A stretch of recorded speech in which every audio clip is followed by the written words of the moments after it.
Right. So the United States is walking into the Security Council tomorrow at the UN, pretending it's about to unveil a peace plan. When everyone who's read the documents knows it's a color coded land grab dressed up as diplomacy. They're calling it stabilisation, which is an interesting choice of wording. And the map splits Gaza into a green zone Israel gets to rebuild and police, and a red zone where the 2 million Palestinians get penned in like cattle with no reconstruction at all. And they're pushing it fast, hoping to get a vote in before anybody joins the dots between that map and Israeli ministers openly saying there will never be a Palestinian state and that Gaza will be cleared indefinitely. Well, Russia has already thrown its own text into the pile now, its own rival peace plan, so the whole show is finished before they even file into the room. Tomorrow isn't a peace discussion, it's the moment the containment map the US have tried to smuggle through will get held up to the light, and you'll be able to see exactly what it is.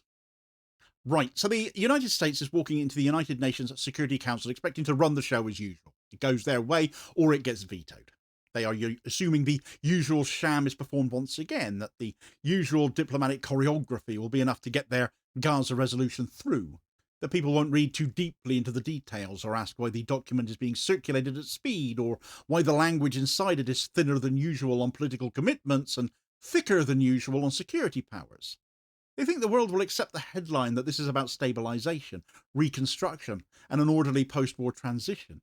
They're banking on the idea that people are too exhausted, too frightened of further escalation, too desperate for a ceasefire to become permanent to question the small print. And then the moment the documents leak, the entire frame cracks because the plan isn't a stabilisation plan at all.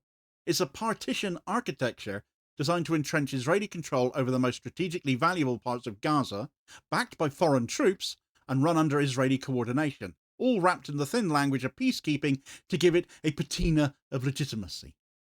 The leak doesn't just expose details, it exposes the whole intent. And once you see the map, you understand why they don't want scrutiny. Once you look at the clauses, you understand why they want a fast vote. This is the part the US never says out loud. They call this post-conflict governance.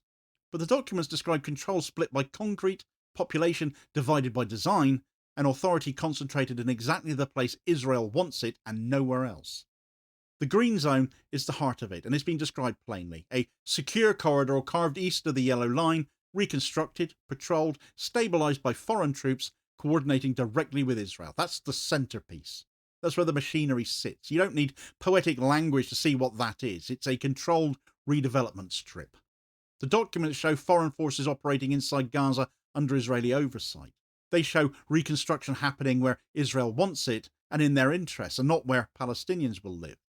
They show mechanisms designed for management, not sovereignty. And they show 2 million people being pushed into a smaller space, the so-called red zone, where reconstruction is not planned at all, where aid continues to be obstructed, where tents are still denied because canvas can apparently be a security threat if the state making the decisions needs it to be. And it is now apparently a much bigger threat now that winter is coming, you'll note. The US is refusing to put any of its own troops there. They are refusing finance reconstruction. They're refusing to outline a political pathway. They're leaning on international forces to do the work, NATO forces, while reserving all the strategic freedom for Israel. That isn't stabilisation, that's selective rebuilding backed by international force to secure a land grab in effect. And this isn't error, this is design. You don't create a green zone and a red zone by accident.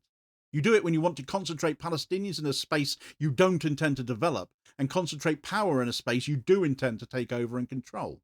And you can see exactly how this maps onto the statements Israeli ministers are making because they haven't been subtle about what they want. Israel Katz is saying the quiet bit with no attempt to disguise it, quite normal for these arrogant untouchables. No Palestinian state will ever be established has been reiterated in light of this plan. And once a minister says that on record, you understand the structure of the intended policy. If there will never be a Palestinian state, then the red zone makes sense, doesn't it? If statehood is off the table permanently, then the green zone becomes the permanent mechanism of control, just another bit of Israel in effect. Katz isn't stopping there either. He's laying out the territorial doctrine large. The Israeli army will remain in the Syrian buffer zones as well. They will remain in the Lebanese buffer zones. They will remain in the strategic northern positions, and Gaza will be cleared down to the last tunnel. This is not the language of temporary security. This is the language of permanent architecture. It matches the green zone's shape precisely. It matches the containment design of the red zone. The plan doesn't need interpretation of invasion. The documents describe a split space. Katz describes why it must remain split. None of these are separate developments. They sit on top of each other like stacked bricks. And then there's the ideological spine behind it, isn't there? Itamar Ben-Gvir has weighed in at this point, saying there is no such thing as a Palestinian people. Again, it's nothing new, but when a senior minister says that at the same time the US is trying to formalise Gaza's partition, you can see the narrative that's being built up here. If there's no Palestinian people, then there's no Palestinian claim. If there's no claim, then there is no right to the land being carved out in the green zone. If there is no right, then the red zone is not displacement, just population management. That's the logic. You deny the people, you deny the rights, you deny the political horizon. It's crude, it's racist, and it's policy. And the US plan accommodates that policy. It doesn't contradict it, it structurally reinforces it by creating a space built for control and a space built for containment. The US calls this a plan for governance at that, but the structure of the plan matches an ideological project that has nothing to do with governance and everything to do with keeping Palestinians out of the parts of Gaza that Israel intends to police, develop, or hold. So this is where Russia's intervention actually matters. They aren't creating this collapse. They reveal it by forcing the plan into the open. Russia has tabled a rival draft that strips out the entire core of the US plan, removes the pre-authorized stabilisation force, throws the entire Board of Peace architecture in the bin, and sends the Council back to the Secretary General for a proper study of what deployment would even mean. So you can see the diplomatic sequence tightening. The US isn't expecting pushback on the stabilisation force because the details still aren't public. But since parts of their plans have leaked, troop contributors have been pulling back, because no country wants to deploy into a space Israel controls without any authority to restrain Israeli forces or guarantee reconstruction. So the US is now trying to get ahead of the narrative by rushing a vote. Russia's move makes that impossible because you cannot pass a resolution that endorses a plan the world has just discovered is engineered to trap 2 million people in a destroyed zone while Israeli forces police the rest. The US draft doesn't fall because Russia vetoes it, it falls because the leak strips away all of its plausible deniability. And now Gaza sits at the centre of a completely dysfunctional diplomatic space, therefore. There's no plan that can pass here. The US plan cannot win the vote because Russia and China, as permanent UN Security Council members, will oppose it on structural grounds, and regional states will not sign on to a plan that legitimises long-term Israeli control. The Russian draft cannot pass because it doesn't have the votes to replace that US framework. The US will veto it anyway. And because it doesn't give the US or Europe anything they can sell at home. They've got Israeli donors to please, of course. Doing right by Palestine would sell well with their public, but well, it doesn't do anything for them, does it? So the ceasefire exists without a mechanism behind it. Gaza cannot rebuild because the plan for reconstruction is tied to the green zone, and the red zone is where Palestinians are. Aid cannot scale up because Israel still imposes the same restrictions that keep tents and concrete off the trucks. Reconstruction cannot begin because the state controlling the crossings decides what gets in and what doesn't. And governance cannot be agreed because the US plan assumes Israeli control, and the Russian plan strips out anything that would allow that assumption to become law.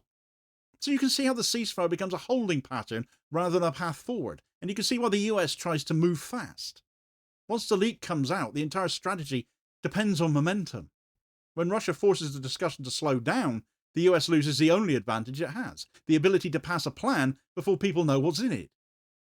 So here we are. Gaza is still in ruins, 2 million people are still displaced, winter is here.